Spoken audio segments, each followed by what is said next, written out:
2 বছর পর বাবার বাড়িতে ফিরে এসে আমি একদম কল্পনাও করতে পারিনি যে এমন কিছু ঘটবে। মায়ের অনুপস্থিতিতে আমরা 2 বোনই ছিলাম বাড়িতে। বাবা প্রতিদিন রাতে মদ্যপ অবস্থায় ফিরে আসতেন এবং ছোট বোনকে তার ঘরে নিয়ে যেতেন। এতদিন পর যখন আমি বাড়ি এলাম তখন বাবার আচরণে কিছুটা পরিবর্তন দেখলাম। তিনি মদ খেয়ে আমাকে তার ঘরে নিয়ে যাওয়ার চেষ্টা করছিলেন, আর আমি কিছুই বুঝতে পারছিলাম না আসলে কি হচ্ছে। তিনি কোনো কথা না বলেই আমাকে তার ঘরে নিয়ে। বন্ধুরা, আজকের গল্পটা অনেক বেশি স্পেশাল, তাই সবাই রেডি থাকো। দয়া করে গল্পগুলো ভালো লাগলে ভিডিওটি লাইক, শেয়ার এবং চ্যানেলটি সাবস্ক্রাইব করো প্লিজ। আমি প্রিয়া, 2 বছরের দাম্পত্য জীবনের পর বাবার বাড়িতে এসেছি। আসার পেছনে বিশেষ কোনো কারণ ছিল না। দীর্ঘদিন পর স্বামীও বলল যে বাবার বাড়ির খবর নেওয়া উচিত। তবে এতদিন না আসার মূল কারণ ছিল বাবার মদ্যপানের অভ্যাস। কিছুদিন আগে বাবার ফোন পেয়ে এই সিদ্ধান্ত নিলাম। বাবা বললেন তিনি মদ ছেড়ে দিয়েছেন। তার মলিন মুখ দেখে এবং ছোট বোন তানিয়ার সাথে দেখা করার ইচ্ছা হলো। তানিয়া আগে হোস্টেলে ছিল, এখন একাদশ শ্রেণীতে পড়ে এবং মাত্র 2-3 মাস হলো বাড়ি ফিরেছে। বাড়িতে এসে বাবা আমাকে জড়িয়ে ধরলেন, যেন একটু বেশি স্নেহ দেখাচ্ছিলেন। তানিয়া দেখা করতে এলো, তবে তার মুখে কিছুটা অস্বস্তি ছিল। তানিয়া বাবাকে পানি দিতেও ভয় পাচ্ছিল, যা দেখে আমি বিস্মিত হলাম। জানি না সে কবে থেকে এতটা ভয় পেতে শুরু করেছে। বিশেষ করে বাবা তো এখন মদও ছেড়ে দিয়েছেন। সেদিন দাদু, বাবার বন্ধুর বাবা, আমাদের বাড়িতে এসেছিলেন। তাদের পরিবার আমাদের খুব ঘনিষ্ঠ। বাবার বন্ধু মারা যাওয়ার পর দাদু নিয়মিত আসতেন। বাবাকে মদ ছাড়তেও তিনি উৎসাহ দিয়েছিলেন। সেদিন বাবা দাদুর সাথে বাইরে গিয়েছিলেন। যখন বাবা ফিরে এলেন তখন তার মদ্যপ অবস্থায় দেখে আমি বিস্মিত হলাম। দাদু বললেন, মেয়ে, তোমার বাবার খেয়াল রেখো। তাকে কতবার বলেছি মদ ছেড়ে দিতে, কিন্তু আজ সে মদ্যপানের কারণ হিসেবে বলল যে তার মেয়ে 2 বছর পর বাড়ি এসেছে। আসলেই তোমার বাবা খুব জটিল মানুষ। আমি যখন বাবাকে তার ঘরে পৌঁছে দিতে যাচ্ছিলাম তখন তিনি আমাকে এমনভাবে ধরে রাখলেন যেন আমি তার স্ত্রী। পরের দিন সকালে শ্বশুরবাড়ি ফেরার জন্য প্রস্তুত হলে বাবা আমাকে থামিয়ে বললেন, কোথায় যাচ্ছ? এসেছ তো মাত্র 1 দিন হয়েছে। আমি জবাব দিলাম, আপনি যদি মদ না ছাড়েন তাহলে আমি আর এখানে থাকব না। তানিয়াকেও নিয়ে যাচ্ছি। আমার কথায় বাবা বিচলিত হয়ে পড়লেন। তানিয়া বাবার সৎ মেয়ে হলেও তিনি তাকে নিজের মেয়ের মতোই দেখেছেন। মায়ের মৃত্যুর পর বাবার দ্বিতীয় বিয়েতে তানিয়া আমাদের জীবনে আসে। আমি তানিয়াকে সবসময় নিজের ছোট বোনের মতোই ভালোবেসেছি। বাবার প্রতিশ্রুতি অনুযায়ী আমি আরও কিছুদিন থাকার সিদ্ধান্ত নিলাম। 1-2 দিন পর আমি তানিয়াকে নিয়ে বাজারে গেলাম। তার জন্য অনেক সুন্দর পোশাক এবং মেকআপের সামগ্রী কিনলাম। বাড়ি ফিরে আমি তানিয়াকে বললাম নতুন পোশাকগুলো পরে দেখতে। একটি পোশাক তাকে বিশেষ সুন্দর লাগছিল। আমি তাকে সাজতে বললাম, আর নতুন পোশাকে সে অপূর্ব লাগছিল। তার এই রূপের কিছু ছবি মোবাইলে তুলছিলাম। ঠিক তখনই বাবা বাড়ি ফিরে এলেন। বাবা তানিয়াকে দেখে মুগ্ধ হয়ে গেলেন। তিনি কাছে এসে তার কাঁধে হাত রেখে বললেন, আমার তানিয়া এখন অনেক বড় হয়ে গেছে, কত সুন্দর দেখাচ্ছে। তবে বাবার কথায় তানিয়া কোনো প্রতিক্রিয়া দিল না। মনে হচ্ছিল বাবার হাত তার কাঁধে রাখাটা সে একদমই সহ্য করতে পারছে না, আর সঙ্গে সঙ্গে সেখান থেকে সরে গেল। সেই রাতে আমি আর তানিয়া এক ঘরে শুয়েছিলাম। হঠাৎ ঘুমের মধ্যে দেখি তানিয়া কাঁদছে। প্রথমে ভাবলাম হয়তো কোনো দুঃস্বপ্ন দেখেছে, তাই ঘটনাটা এড়িয়ে গেলাম। কিন্তু কিছুদিন পর আবার দেখলাম একই ঘটনা, তানিয়া রাতে কাঁদছে। প্রতিদিন কি আর কেউ এত দুঃস্বপ্ন দেখে?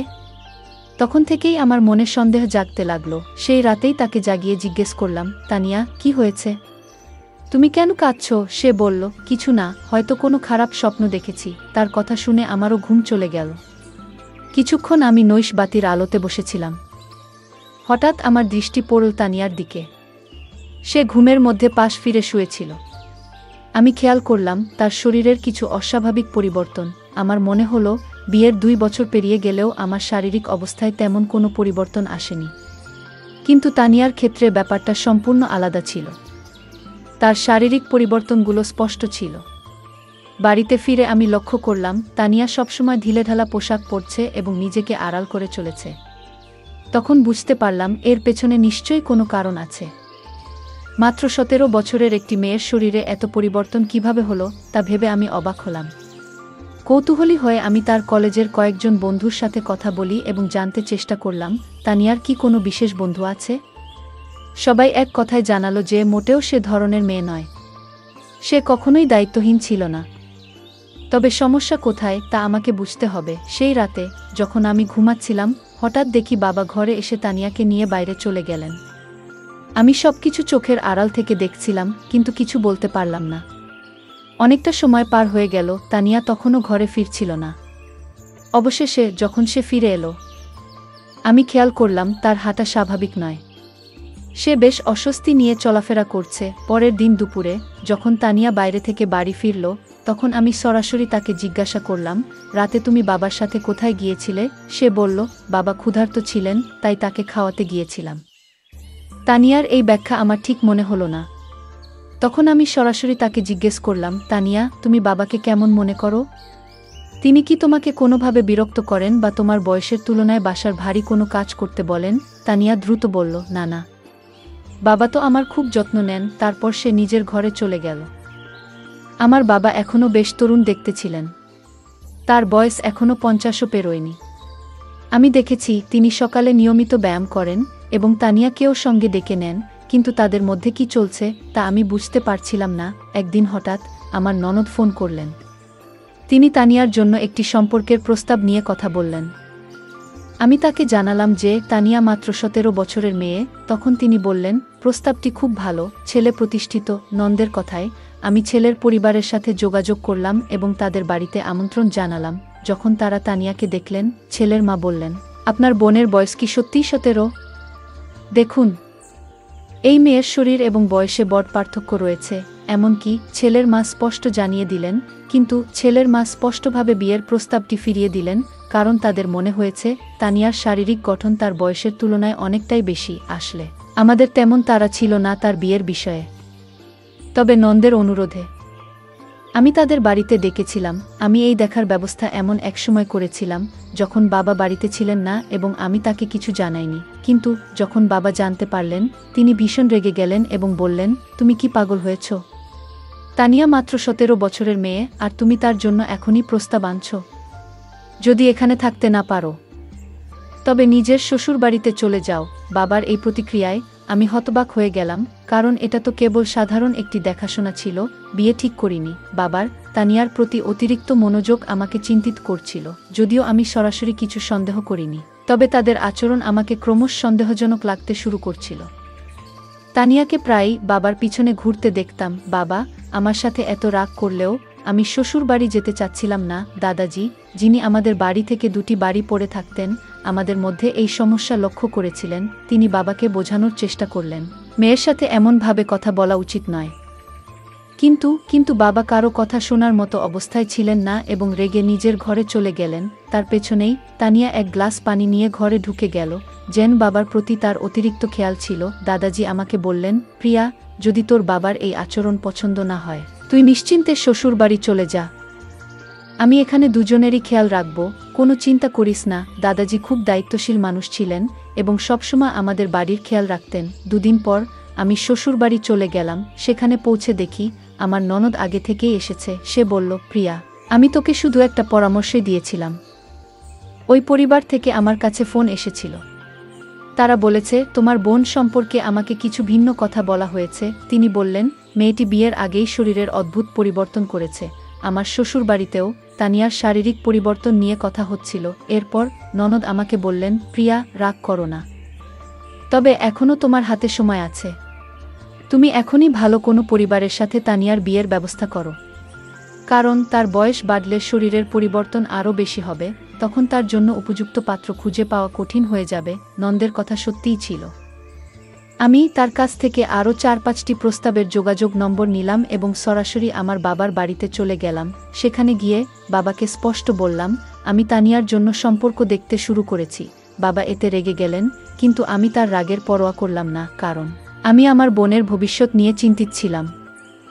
বাবা তর্ক করে বললেন, তানিয়ার বিয়ে হয়ে গেলেও আমি কিভাবে এই বাড়িতে একা থাকব? তোমার মা চলে যাওয়ার পর তানিয়া আমার জন্য মায়ের মতো হয়ে উঠেছে। বাবার কথা শুনে আমি কিছুটা বিরক্ত হয়ে বললাম, আপনার স্ত্রীর মতো বলতে চান? মানে সে খুব যত্নশীল। তিনি সঙ্গে সঙ্গে কথা ঠিক করে বললেন, মানে সে আমার খুব খেয়াল রাখে। তার বিয়ের পর আমার দেখাশোনা কে করবে? আমি বাবাকে বললাম, আপনার পেনশন তো আসে, আপনি একজন সেবিকা রাখতে পারেন যিনি 2-4 ঘন্টা আপনার যত্ন নেবেন। আসলে বাবাকে বোঝানোর প্রয়োজন ছিল না, কারণ তানিয়া সবসময় আমার কথা শুনত। আমার দেখা 4-5টি সম্পর্কের মধ্যে একটি পরিবার তানিয়াকে পছন্দ করেছিল। সেই পরিবার আমাদের শহরেই ছিল এবং ছেলেটি একটি বড় কোম্পানিতে চাকরি করত। তানিয়ার 18 বছর হতে এখনও 8 মাস বাকি ছিল, তবে আমি কাউকে কিছু না জানিয়ে সেই সম্পর্কটি ঠিক করে দিলাম এবং দ্রুত তার বিয়ে দিয়ে দিলাম। তানিয়ার বিয়ে হয়ে যাওয়ায় আমি আবার নিজের মনে শান্তি পেলাম। হ্যাঁ, কিন্তু আমি যেমনটা ভেবেছিলাম তেমন কিছুই হয়নি। বিয়ের প্রথম রাতের পরেই দ্বিতীয় দিনেই তানিয়া বাড়ি ফিরে এসেছিল। তার স্বামী রাগ করে তাকে বাড়িতে রেখে চলে গিয়েছিল, আর তানিয়াও কাঁদছিল। আমি তাকে জিজ্ঞাসা করলাম, তানিয়া, মাত্র একদিনেই এমন কি ঘটল শ্বশুরবাড়িতে যে তোমার স্বামী এত রেগে গিয়ে তোমাকে এখানে রেখে দিল? তখন সে বলল, আমি ওর সাথে থাকতে পারবো না। তানিয়া সঠিকভাবে কিছু বলতে চাইছিল না, তাই আমি তার স্বামীকে ফোন করলাম এবং জিজ্ঞেস করলাম কেন সে তানিয়াকে তার বাপের বাড়িতে রেখে দিল। তখন তার স্বামী বলল, তোমার তানিয়া প্রথম রাতেই কিছু অশোভন কথা বলেছে। যখন আমি তার কাছে গিয়েছিলাম সে বলল, আমি তোমার সাথে মানিয়ে নিতে পারবো না, আমি শুধুমাত্র আমার বাবার সাথে অভ্যস্ত। মাত্র 7 বছরের একটি মেয়ে এমন কিছু বলবে, তা শুনে আমার কাছে অদ্ভুত লেগেছে। এছাড়াও আমরা জেনেছি যে তানিয়া গত কয়েক মাস ধরে তার বাবার সাথে একা বাস করছে। কিন্তু ব্যাপারটা এখানেই শেষ নয়, সে তার আসল বাবা নন। তুমি যেটা ভালো মনে করো সেটা করো, কিন্তু আমি তাকে আমার বাড়িতে ফিরিয়ে নিতে পারবো না। তানিয়া কেন এমন পাগলামি করল কিছুই বুঝতে পারছিলাম না। নিজের মেয়েকে বিয়ের দ্বিতীয় দিনেই বাড়িতে ফিরে আসতে দেখে আশ্চর্যজনকভাবে তার বাবা একটুও চিন্তিত ছিলেন না, বরং তিনি অনেক খুশি ছিলেন। গত কয়েকদিন ধরে তিনি রাতে তানিয়াকে তার ঘরে ডাকতেন এবং বসাতেন। কিছুদিন পর আমার সামনেই তিনি তানিয়ার জন্য কিছু পোশাক কিনেছিলেন, যা তার দেহের মাপে যথেষ্ট ছোট ছিল। তখন তানিয়া সেই পোশাকগুলো পরেনি, কিন্তু রবিবার আমি যখন আমার বান্ধবীর বাড়ি গিয়েছিলাম সেখান থেকে ফিরে এসে আমি দেখলাম যে তানিয়া সেই ছোট পোশাক পরে বাড়ির মধ্যে ঘুরে বেড়াচ্ছে। আমার চোখ অবাক হয়ে গিয়েছিল, কারণ সে তার বাবার সামনে ছোট পোশাক পরে হাঁটছিল। বাবা যেভাবে তাকে দেখছিলেন সেটা দেখে আমি সাথে সাথেই তানিয়ার হাত ধরে তাকে আমার ঘরে নিয়ে গেলাম এবং বললাম, তানিয়া, এখন তুমি আর ছোট নেই, একবার নিজেকে আয়নায় দেখো। বাবার সামনে এমন ছোট পোশাক পরে ঘুরে বেড়ানো ঠিক নয়। তানিয়া আমার কথাগুলো শান্তভাবে শুনল, কিন্তু কোনো উত্তর দিল না। সেদিন রাতে আমি ঘুমাচ্ছিলাম, তখন হঠাৎ আমার মনে হলো যেন কেউ আমাকে ধাক্কা দিয়েছে। ঘুম ভেঙে দেখি পাশে তানিয়া নেই। আমি তাকিয়ে দেখলাম সে ঘর থেকে বাইরে যাচ্ছিল। আমি তার পেছনে পেছনে গেলাম এবং দেখলাম সে বাবার ঘরের সামনে দাঁড়িয়ে আছে। আমি পেছন থেকে ডাকলাম, তানিয়া, এত রাতে কোথায় যাচ্ছ? কিন্তু সে আমার কথার কোনো উত্তর দিল না, এমনকি আমার দিকে তাকালো না। আমি তার সামনে এসে দাঁড়ালাম এবং তখন বুঝলাম তানিয়া আসলে ঘুমের মধ্যে হাঁটছিল। পরের দিন সকালে আমি তাকে জিজ্ঞেস করলাম, তানিয়া, তোমার কি ঘুমের মধ্যে হাঁটার সমস্যা আছে? সে বলল, আমারও ঠিক জানা নেই, আমি রাতে ঘুমের মধ্যে হাঁটি, কিন্তু কিছুই মনে থাকে না। আমরা যখন কথা বলছিলাম তখন আমার স্বামীর ফোন এলো। তিনি কয়েকদিনের মধ্যে আমাকে নিয়ে যেতে আসবেন বলে জানালেন। তানিয়া এই কথোপকথন শুনে আমাকে যেতে দিতে একদম রাজি ছিল না। ঠিক সেই মুহূর্তে দাদু সেখানে এসে হাজির হলেন। 7 বছর বয়স হলেও দাদু এখনও বেশ শক্তিশালী ছিলেন। আমাদের কথাবার্তা অনেকেই শুনছিল। দাদু তানিয়াকে বললেন, তুমি শ্বশুরবাড়িতে থাকতে চাও না, কিন্তু তোমার বড় বোন তোমার মতো নয়, তার অনেক দায়িত্ব আছে।